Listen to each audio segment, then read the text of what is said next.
उत्तर प्रदेश के पूर्वांचल में कई ऐसे नेता हुए जिन्होंने राष्ट्रीय स्तर पर अपनी छाप छोड़ी।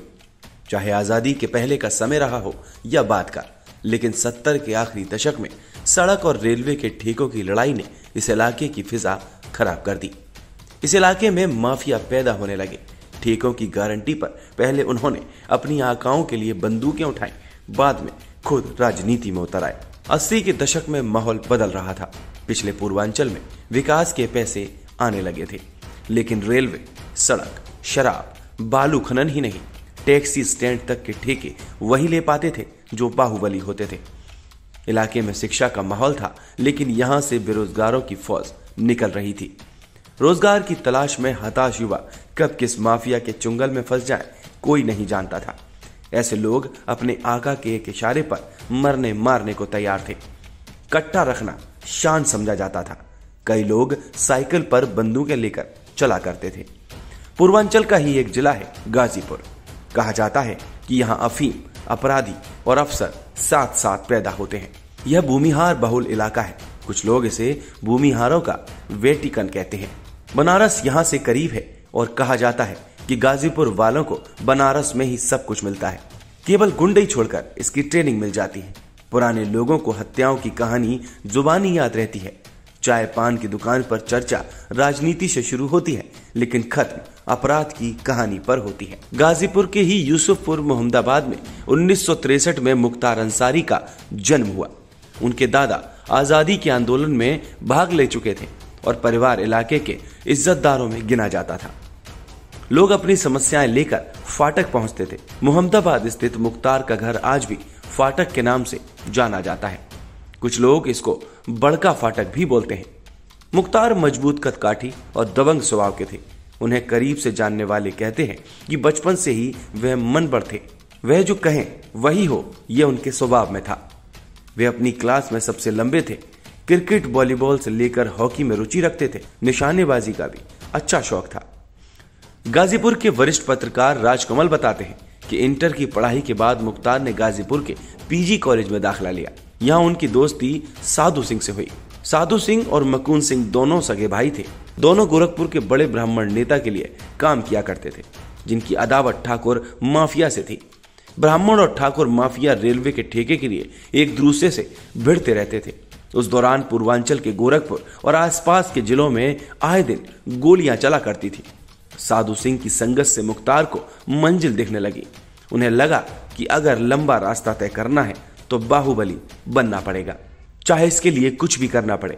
मुख्तार का तकिया कलाम बना हनुमान गियर।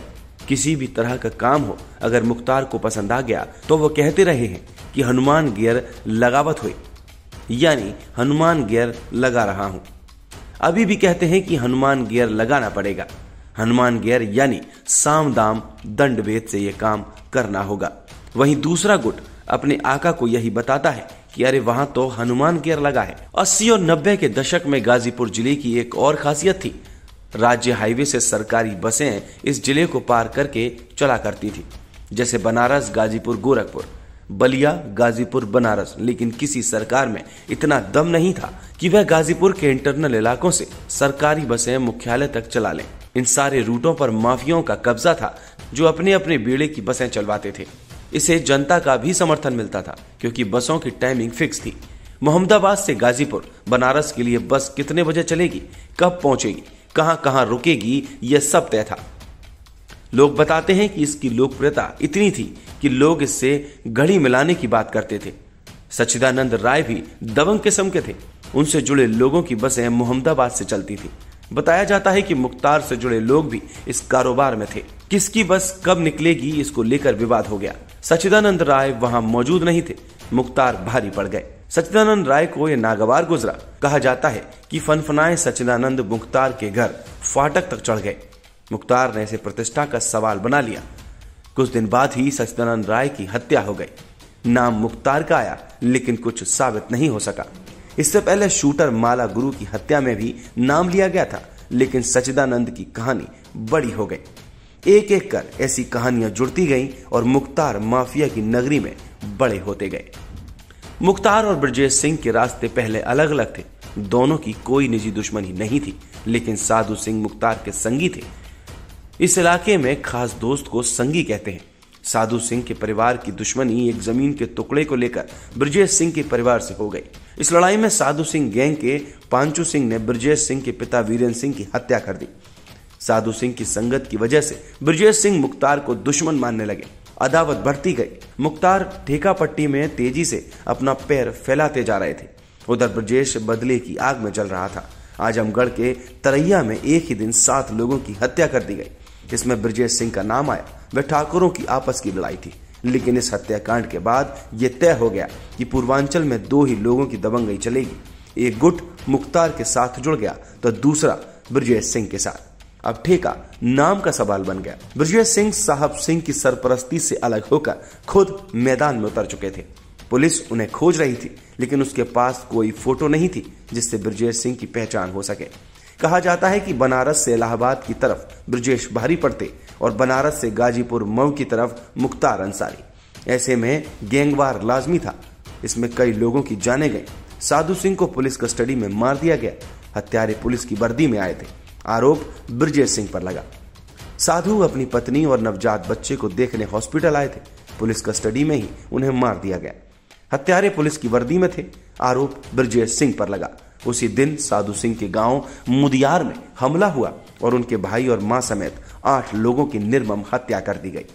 इस हमले में कुल 21 लोग घायल हुए थे। मुख्तार का परिवार कम्युनिस्ट पार्टी से जुड़ा था। उनके पिता सुभानुल्लाह अंसारी भी राजनीति में दखल देते थे। मुख्तार के बड़े भाई अफजाल ने उसे आगे बढ़ाया और 1985 में पहली बार कम्युनिस्ट पार्टी से विधायक चुने गए। सीट थी गाजीपुर की मोहम्मदाबाद। कांग्रेस के दौर में भाई को चुनाव जिताने में मुख्तार का बड़ा हाथ माना जाता है। इसके बाद मुख्तार की राजनीतिक महत्वाकांक्षाएं हिलोरे मारने लगी। मुख्तार अब अपनी छवि चमकाने में लग गए। गाजीपुर में उस समय हैंडलूम का काम भी प्रमुखता से होता था, लेकिन बिजली की समस्या थी। मुख्तार ने इसे ही मुद्दा बना लिया। उन्होंने अफसरों पर दबाव बनाया कि उन्हें तय करना होगा कि इलाके में बिजली कितने घंटे आएगी, और इसका असर भी दिखने लगा। लोगों को लगने लगा कि मुख्तार उनके लिए लड़ सकते हैं। फाटक पहुंचने वालों की संख्या अब और बढ़ने लगी थी। मुख्तार गाजीपुर में ही किसी सीट से विधायकी का चुनाव लड़ना चाहते थे, लेकिन बात बैठ नहीं रही थी। उन्होंने बीएसपी का दामन थाम लिया। मायावती ने उन्हें 1996 में मऊ से मैदान में उतरने का आदेश दिया। मऊ की सीट मुस्लिम बहुल है और यह मुख्तार के लिए वरदान साबित हुई। मुख्तार 96 में पहली बार बीएसपी से विधायक चुने गए। इसके बाद उन्होंने पीछे मुड़कर नहीं देखा। तब से 2017 तक वे लगातार यहां से चुने जाते हैं। पहली बार चुनाव जीतने के बाद दुनियादारी का दायरा उन्होंने थोड़ा और बढ़ा लिया। जब मोहम्मदाबाद में 24 घंटे लाइट रहती तो लोग अंदाज लगा लेते कि मुख्तार शहर में है। कहा जाता है कि लखनऊ से निकलने के पहले वे बिजली विभाग के अधिकारियों से यह मुकर्रर करा लेते कि बिजली नहीं कटनी चाहिए, और फिर फाटक पर दरबार लगता। झगड़े में फंसी जमीन हो, पार्टनरशिप का विवाद हो, शादी करके भी कोई लड़का लड़की को रखने को तैयार ना हो, किसी की बेटी की शादी की पैसे की वजह से ना हो रही हो, किसी ने किसी की जमीन पर कब्जा जमा लिया हो, पीएससी पर डॉक्टर ना आ रहे हो, या कोई सड़क ना बन रही हो, सरकारी महकमे के लोग किसी को परेशान कर रहे हो, किसी दफ्तर में किसी का काम ना हो रहा हो, तो लोग फाटक पहुंचते थे। मुख्तार को एसयूवी का शौक रहा। उनके एसयूवी के बेड़े में कई गाड़ियां होती थी। उन गाड़ियों की सीरीज कोई भी हो, लेकिन नंबर 786 हुआ करता था। कई लोग तो ये भी मानते हैं कि मुख्तार किस गाड़ी में बैठे हैं इसका अंदाजा लगाना मुश्किल है। मुख्तार और उनके लोगों को करीब से जानने वाले बताते हैं कि मुख्तार की गाड़ी या उनके काफिले की गाड़ी का ड्राइवर बनना आसान नहीं था। ड्राइवर वही बन सकता था जो दुश्मनों को दूर दूर से पहचानता हो और किसी भी रास्ते से गाड़ी निकालने में एक्सपर्ट हो। ये थी कहानी मुख्तार अंसारी की।